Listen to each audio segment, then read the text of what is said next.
la racine de disputes qui se trouve dans la sainteté, c'est les disputes des Tanaïm et des Amoraïm qui discutent pour trouver la halakha. Vekol machloket atanaïm v'amoraïm nitava rak machmat shikra. Maintenant, toutes les désaccords dans les façons de voir la Torah des Tanaïm, des Amoraïm, ça vient de l'oubli. Ça vient du fait que Moshe Rabbeinu il a cassé les premières tables et il a donné des deuxièmes. C'est de là où c'est venu l'oubli. Comme ils ont dit nos sages, Moshe Rabbeinu Talmidei Shammai ve'Hillel, Shelo Shimshu Rabban, comme je vous ai dit hier.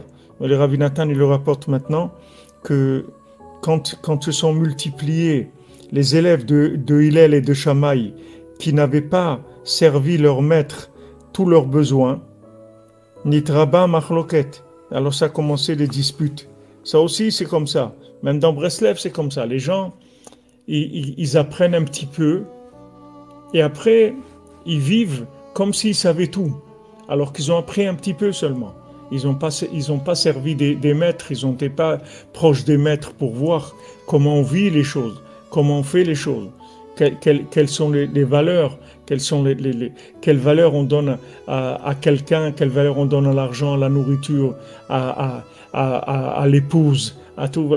Voilà. Et une fois, Rav Levi Yitzhak, son petit-fils, il est venu le voir à la synagogue Breslev le matin, quand il sortait, il lui a dit bonjour. Rav Levi Yitzhak ne lui a pas répondu. Alors il a suivi jusqu'à la maison. Quand Rav Yitzhak est arrivé à la maison, il a dit bonjour à son épouse.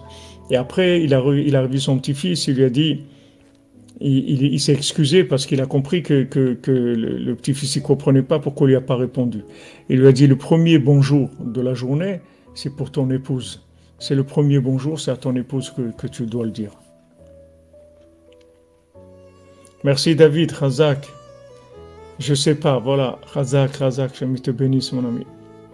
Des bonnes nouvelles pour toi. Alors maintenant, le problème c'est ça, c'est que les gens, ils pensent qu'ils ont appris un petit peu, alors maintenant ils savent, ça y est.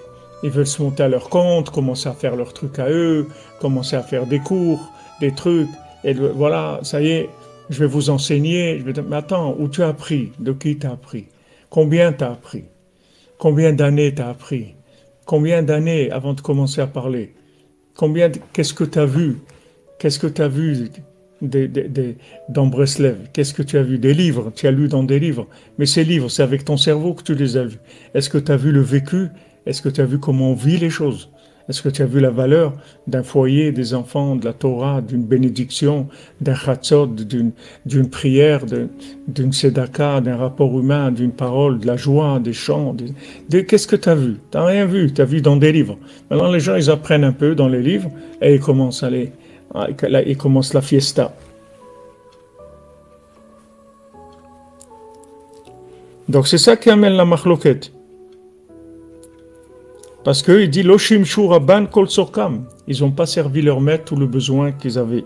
Les gens ils sont pressés de commencer à faire de la pub, de commencer à être connus. Donc ça leur entraîne que des problèmes, ça multiplie. Parce qu'après il dit non, mais c'est écrit comme ça, Rabbeinu il a dit comme ça, mais d'où tu sais qu'est-ce que Rabbeinu il a dit? Il faut que ça vienne de Rabbi Nathan. Il n'y a que Rabbi Nathan qui comprend Rabbeinu. Rabbeinu l'a dit, il n'y a que lui qui me connaît. Il n'y a personne qui comprend Rabbeinu. Maintenant, il faut que tu connaisses quelqu'un qui a connu Rabbi Nathan ou qui a connu quelqu'un qui a connu Rabbi Nathan. Sinon, comment tu vas savoir ce qu'il dit Rabbeinu? Tu ne peux pas savoir. Tu vas tout interpréter n'importe comment. Commencer à dire, ah ouais, Rabbeinu il a dit ça, mais tu ne comprends rien de ce que Rabbeinu dit.